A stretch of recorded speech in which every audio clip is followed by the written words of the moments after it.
my mindful yogis, it's Mike, and I'm here with another mini workshop.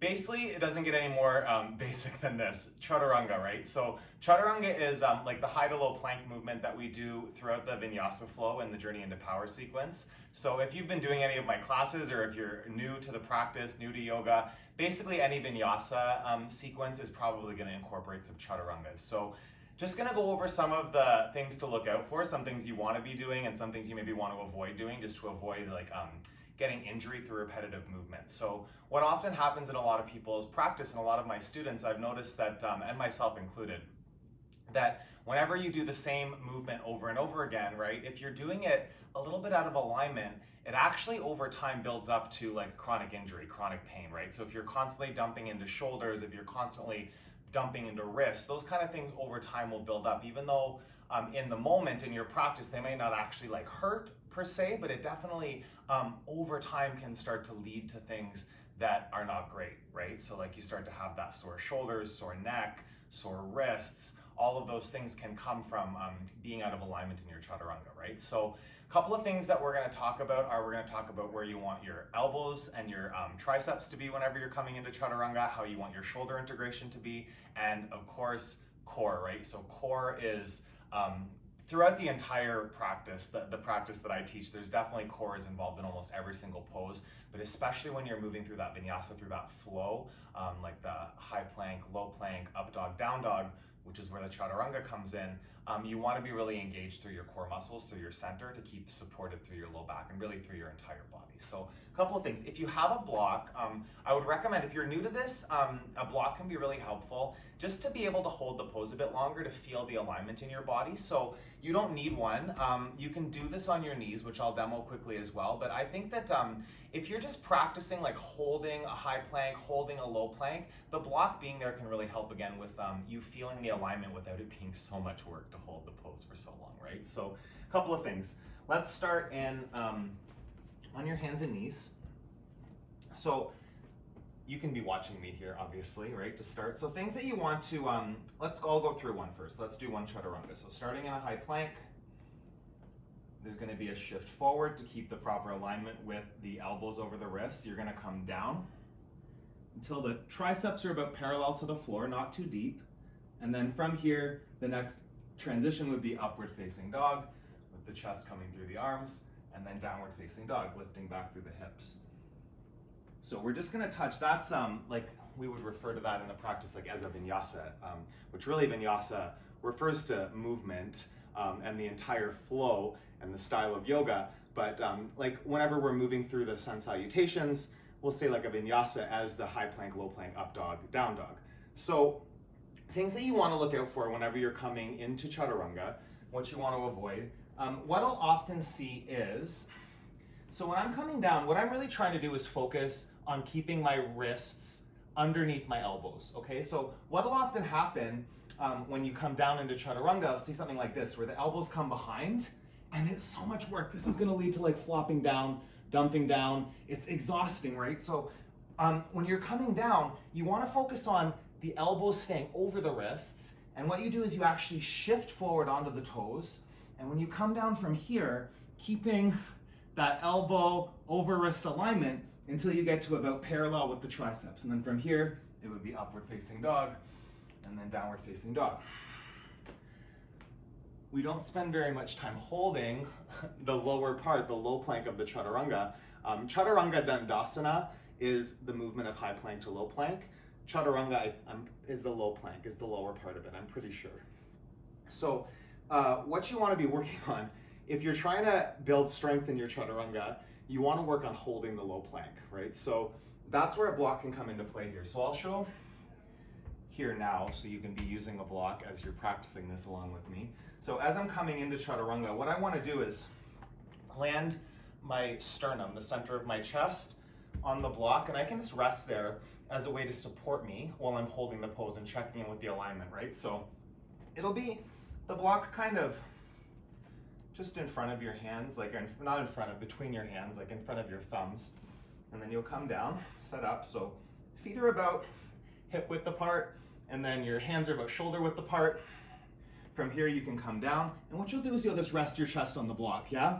And from here, you can see my body's in the alignment of Chaturanga. So keeping the elbows in tight, keeping the elbows over the wrists.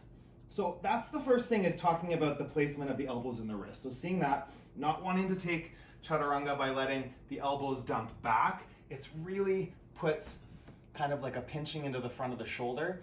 And it's just a lot more work because you're taking your center of gravity behind the wrist. It doesn't feel good. Okay, so that's the first thing, is the wrist. The next thing I want to talk about is the shoulders. Okay, so what's really common in Chaturanga is that the shoulders will start to roll forward, okay? And so when you roll the shoulders forward, again, you're taking the alignment out, you're putting some more pressure on the front of the shoulder that doesn't feel good when you're moving through the flow. And it's hard to talk and do this at the same time. So what you want to be aware of is shoulder integration, right? So feeling the shoulder blades drawing onto the back instead of rounding forward, right? So you want to feel that integration of the shoulders as you come down. So what this will look like if you're not integrating your shoulders would be coming down something with the shoulders rounded, okay? And the shoulders kind of like pushing up. You want to feel shoulder integration. So instead of rounding the back, you want to keep shoulders back. And it's not like a puffing out the chest, but it's really just feeling that like integration of the shoulders, the upper arm bones back, shoulder blades, shoulder tips of the shoulder blades hugging together at the center of your back onto your thoracic spine. So again, we'll start here in a high plank with the block. Just keep it there as some support if you need it. So from here, shifting forward onto my toes, keeping the elbows over the wrists, lower down about halfway, set on the block for a second there, and then just feel the difference between shoulders kind of dumping forward and shoulders integrating, okay? So just feeling that, roll the shoulders forward, integrate the shoulders back, just more support, more connection between the muscles on your back, feel that squeezing in, and then come into upward facing dog, and sit back, take a child's pose. And just settle back onto your heels. So, the first thing is making sure that you keep your elbows over your wrists as you come down. The second thing is ensuring that you've got shoulder integration, okay? So shoulders hugging onto the back, supporting the upper body. The last thing, which I already talked about, was core. But you want to make sure that throughout that entire movement that you're engaging your core muscles. So it's really going to help you stay in a straight line. You want to avoid having that like that tent shape, that triangle shape to the body. So Chaturanga can look something like this, right? When you're in the high plank, you come down, and then from here, it's up dog and down dog. And it's not necessarily that that's like wrong, right? But when you've got the tent in the body, it's just putting all of the alignment again out of place. You want to keep everything kind of lined up, stacked. If you're standing up and down in a Tadasana, all the joints are stacked. Basically, like Tadasana's mountain pose, right? So just standing erect, really tall, proud chest, right? And it's the same alignment of the pose. When we're doing Chaturanga Dandasana, we've just gone from here to here, right? So it's really the same alignment of the body, trying to keep all of the joints lined up. So when you're coming down, set it up again, hands about shoulder width apart, feet about hip distance apart.